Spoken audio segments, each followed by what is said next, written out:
my question, like, how do y'all really feel about X in terms of it being a financial platform or institution now? I'll say this, and I didn't even know that Musk Hmm. turned X.com back in the last kind of early 2000s or like late 2000s or whatever from X.com to PayPal. I didn't know that until like all the recent stuff and him even talking about it. So Peter obviously, Thiel blocked it.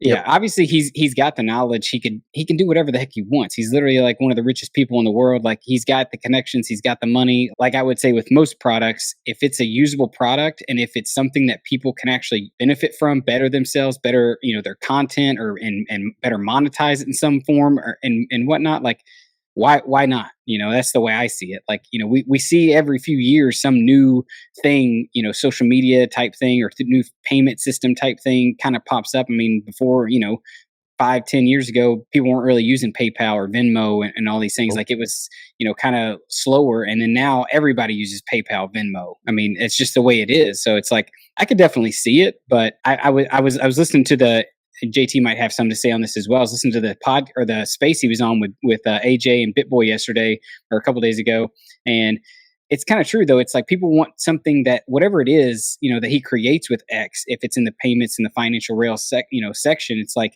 you want it to be something of value that's not just going to be something that everybody dumps, right? That you don't just get and then you dump it. So that would be the only thing I would say. JT, what do you think? Yeah, no, I mean, I agree. I think that Twitter becoming the X app, the everything app, is a good idea. I don't necessarily know if I like the rebrand itself, but the concept is a good idea. Making it the app for podcasting, for tweeting, or whatever it's called now, for financial services, and whatever else they can think of. I mean, the more reason for people to not leave your app, the better from a business model standpoint. So, I mean, I think that's a great idea.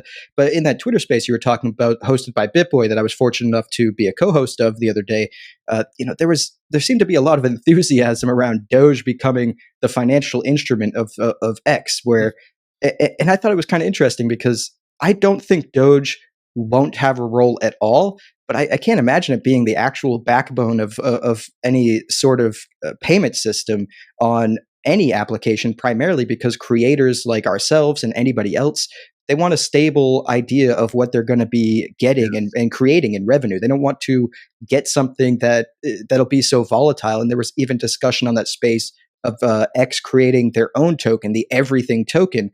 And I don't know if I see that happening either.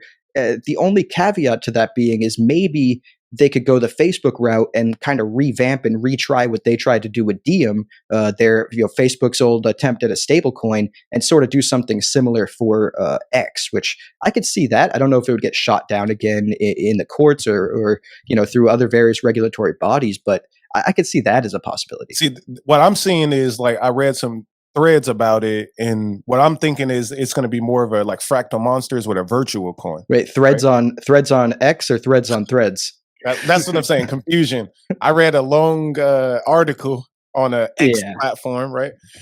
Maybe it was Threads or Twitter. I don't even know. But I read it, and it essentially seems like you're going to be able to like Reddit and those type of platforms. You buy another token, and you can move that token around. But then you want to cash out and exit. That's when you will have to do this payment processing thing. That's kind of what I'm reading. Yeah, and definitely possible. And I would definitely say I wouldn't put it past. I mean, we've seen what Musk does with his. What do we even call them now? We don't call them tweets, X's. Like that's the dumb thing. It's like I have no idea. Like that's I'm still calling them tweets. Yeah, right. Exactly. So I definitely wouldn't put it past him to still, just like Mr. Joker said, to use Doge first. Like maybe even hint at it and say how Doge could be used, but then behind the scenes they're coming up with their own entire new thing that's going to roll out, and then it ends up rolling out, and just to pump the price of Doge. Like we know he likes to manipulate it with his tweets, and he probably, I don't know, that's just what he does. So Saturday Night Live, it definitely crashed after that. Man, instantly.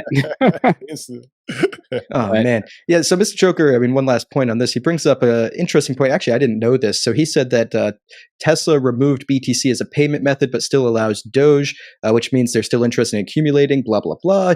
And I think that's really interesting because if that's true, of course, you make a valid point. And like I said, I don't think Doge won't have a role at all.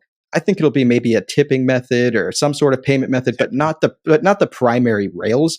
And honestly, if you turn it into some sort of exchange model, it would make sense for it to not be only Doge, and it would make sense for it to be any token that anyone wants to send to anybody, especially if they're going to take a percentage fee on each transaction. Why would you want to limit it to people that just hold Doge when I want to send Algo to somebody on Twitter in a donation, or whatever it might be? So, in my opinion, it could just turn Twitter into sort of a de facto social exchange to some degree. Yeah, it definitely could, especially with all that. There's so many like things I feel like that are just being experimented on, like just across the spaces, like and even across countries with like CBDCs, social credit scores, like all this stuff. Like it's really who knows. Like everything just seems to be getting redone. That's all I know. Yeah, it's a remix. That's what Silicon Valley does. They just remix and remix. Now we got 100 dating apps, 100 payment. I can pay with any app on my phone, like anything. Right. So it's just like to the point where you got what Google Pay, Apple Pay, PayPal, Square, Cash App, Stripe, potentially what X, FedNow, bank accounts, Zeal. If I miss anything, I can pay you on crypto. I can pay you in 100 different cryptos. I don't know. But you can't find coins anywhere. No coins. No. no spare change. Everyone's all out of that. You just watched a clip from episode 64 of The Next Block. If you enjoyed this clip, smash that thumbs up button and consider subscribing to the channel. Also, to support the podcast even further, check out the video description down below for links to our sponsor as well as our Algorand wallet address. Donations are greatly appreciated and they help keep this channel afloat. Lastly, if you enjoyed the clip, let us know down in the comments below what your favorite part was, and also let us know who you want to see on as a guest. Thank you to all our fellow watchers, and we will catch you in the next video. Thanks.